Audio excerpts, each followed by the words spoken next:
Hello बच्चों, आज हम बात करेंगे नष्ट समीकरण की। ठीक,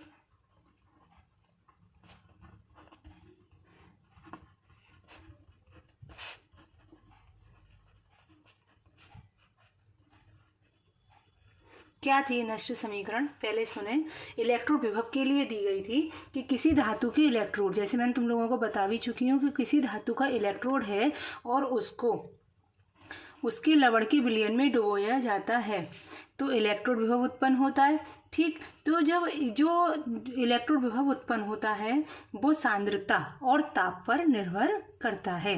जैसे जब किसी धातु को उसी धातु के लवण के विलयन में डुबोया जाता है तो क्या उत्पन्न होगा? एक इलेक्ट्रोड विभव, इलेक्ट्रोड पोटेंशियल, जो किस पर डिपेंड करता है? हमारा कंसंट्रेशन एंड टेम्परेचर पर डिपेंड करता है। सांद्रता तथा ताप के साथ, सांद्रता तथा ताप के साथ इलेक्ट्रोड विभव में जो परिवर्तन होता है, हमारा इलेक्ट्रोड विभव में परिवर्तन मतलब पोटेंशियल में परिवर्तन नष्ट समीकरण द्वारा व्यक्त किया जाता है। कोई पूछे नष्ट समीकरण क्यों आई, तो जब किसी धातु को उसी धातु के लवण के विलयन में डुबोया जाता है तो जो इलेक्ट्रोड विभव उत्पन्न होता है वो कंसंट्रेशन और टेम्परेचर पर डिपेंड करता है। तो कंसंट्रेशन और टेम्परेचर में जो परिवर्तन होगा तो बताओ इलेक्ट्रोड पोटेंशियल में भी परिवर्तन होगा। तो उसके परिवर्तन को किसके द्वारा किया जाता है? नष्ट समीकरण द्वारा। जैसे मैंने कहा कि कोई अर्ध अभिक्रिया, देखो बच्चों एक चीज़ समझ लो कि किसी में से जब इलेक्ट्रॉन निकलते हैं तो उसे कहते हैं ऑक्सीकरण, और अगर इलेक्ट्रॉन जुड़ते हैं तो उसे कहते हैं अपचयन। ठीक, अगर ये एक इलेक्ट्रॉन त्याग रहा है तो इस पर एक पॉजिटिव आएगा, अगर ये दो इलेक्ट्रॉन त्याग रहा है तो इस पर दो पॉजिटिव, अगर ये n इलेक्ट्रॉन त्याग रहा है तो इस पर n पॉजिटिव आ जाएंगे। ठीक इसी प्रकार अगर ये n इलेक्ट्रॉन को ग्रहण कर रहा है तो n पॉजिटिव चार्ज है तो कितने इलेक्ट्रॉन ग्रहण करेगा? n electron.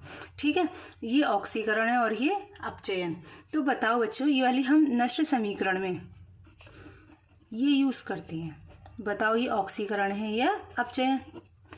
अपचयन हो गई, n इलेक्ट्रॉन को ग्रहण कर रहा है। ठीक, तो किसी धातु छड़ पर सामान्य इलेक्ट्रोड अभिक्रिया जो है ये अर्ध अभिक्रिया है। जब मैंने ऑक्सीकरण अपचयन वाला चैप्टर पढ़ाया था 11th में तो अर्ध अभिक्रियाएं बताई थी। अर्ध का मतलब एक तरफ अपचयन अर्ध अभिक्रिया लेते थे और एक तरफ ऑक्सीकरण अर्ध अभिक्रिया, याद आया? ठीक है, ठीक इसी प्रकार तो ये अपचयन अर्ध अभिक्रिया हो गई। तो इस पर वैज्ञानिक नष्ट ने के अनुसार किसी निश्चित ताप, ये लाइनें याद रखने वाली हैं, ताप पर धातु का जो इलेक्ट्रोड विभव होगा, देखो इलेक्ट्रोड विभव जो निकालते हैं उसे हम लिखते हैं ई से। कैसे लिखेंगे? पहले इसे ऑब्लिक या स्लैश इसे, जैसे Mn ये सफिक्स में आएगा पॉजिटिव ऑब्लिक M। ठीक है, तो किसी निश्चित ताप T पर धातु का जो इलेक्ट्रोड विभव होगा उसे हम किस तरह से लिखाएंगे? इस तरह से। तो देखो नष्ट समीकरण का डेरिवेशन तुम्हारे सिलेबस में नहीं है, केवल नष्ट समीकरण है। तो E बराबर हमारी बन जाएगी E बराबर E0 minus RT upon NF log E में आता है ये। पहले ये ऊपर जो लिखा जाएगा राइट वाला M की कंसंट्रेशन और फिर लेफ्ट वाला Mn पॉजिटिव। ध्यान रखना यहाँ पर तो सीधा सीधा लगाएंगे स्लैश लगाकर, लेकिन यहाँ पर पहले राइट वाला फिर लेफ्ट वाला। अगर ये होती कंडीशन तो इसे ऊपर लिखते और इसे नीचे यहाँ पर। ठीक है, ये क्लियर हो गया। देखो E बराबर E0 minus RT upon NF log E M upon Mn positive. जब E में है बेस 10 करते हैं तो सबको पता है क्या करते हैं, 2.303 की गुणा कर देते हैं। ये आ गया हमारा log 10 M upon Mn positive. ठीक, इस समीकरण को ये वाली समीकरण जो आई इलेक्ट्रोड विभव की, इलेक्ट्रोड अभिक्रिया के लिए, ठीक, नष्ट समीकरण कहते हैं।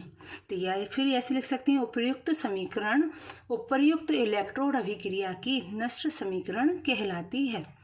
तुम कहोगे अब यहाँ पर ये क्या क्या चीज़ हैं? देखो n जो होते हैं इलेक्ट्रॉन की संख्या होती है, स्थानांतरित इलेक्ट्रॉन मतलब उसने कितने ग्रहण करे या कितने निकाले। ई जो होता है हमारा इलेक्ट्रोड विभव होता है किस पर, एम और एम एन पॉजिटिव सांद्रता पर। ई नॉट क्या हो जाएगा हमारा, M N positive oblique M बराबर क्या हो जाएगा, मानक इलेक्ट्रोड विभव।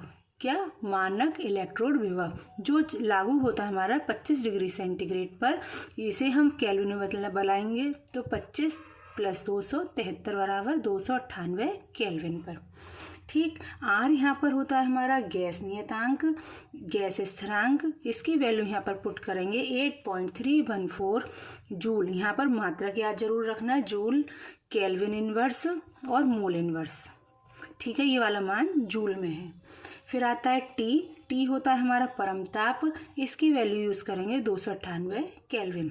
एफ जो होता है वो होती है हमारी फैराडे संख्या। इसकी वैल्यू कितनी होती है, 96,500 कूलाम प्रति मोल। ठीक, ये सबसे पहले जब इस पर डुबोया जाता है तो कंसंट्रेशन और टेम्परेचर पर डिपेंड करता है। ये दोनों, अगर ये टेम्परेचर ये हमारे चेंज हो जाए तो इलेक्ट्रोड पोटेंशियल चेंज हो जाएगा। तो इस चेंज परिवर्तन को हम किसके द्वारा व्यक्त करते हैं, नष्ट समीकरण के द्वारा।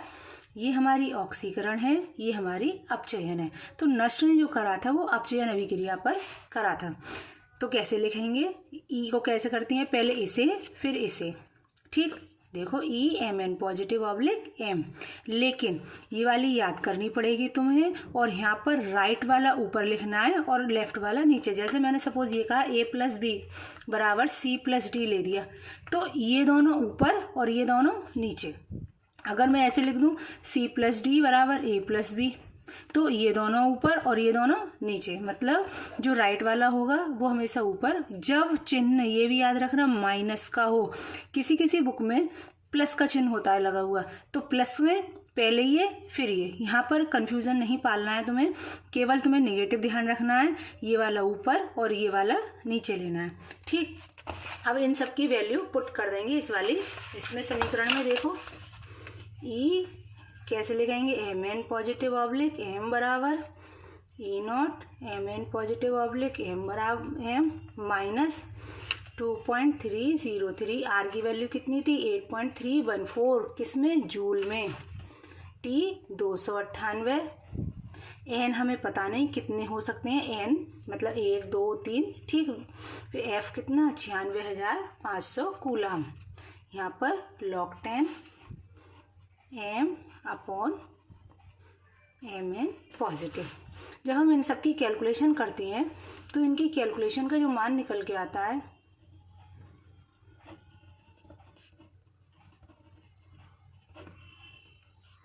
ये याद कर लेना ज़्यादा बेटर है, 0.0591 अपॉन एन। ये एन बचा, log 10 M upon M N positive. ठीक, अब यहाँ पर जो आती है हमारी, क्या लिख सकते हैं, ये वाली अवस्था कैसी हो गई, अपचयित, और ये वाली हो गई ऑक्सीकृत अवस्था।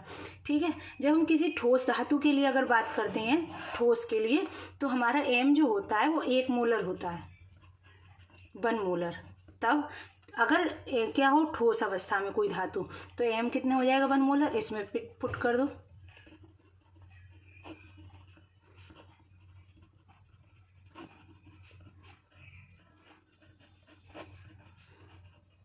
कितना आ जाएगा, 1/mn पॉजिटिव। ठीक, अब इसे अगर ऐसे लिखा तो क्या बताओ, हम एक चीज़ और कर सकते हैं, इसे हम उल्टा करके ऊपर लिख दें और यहाँ पर क्या लगा दें, पॉजिटिव साइन कर सकते हैं।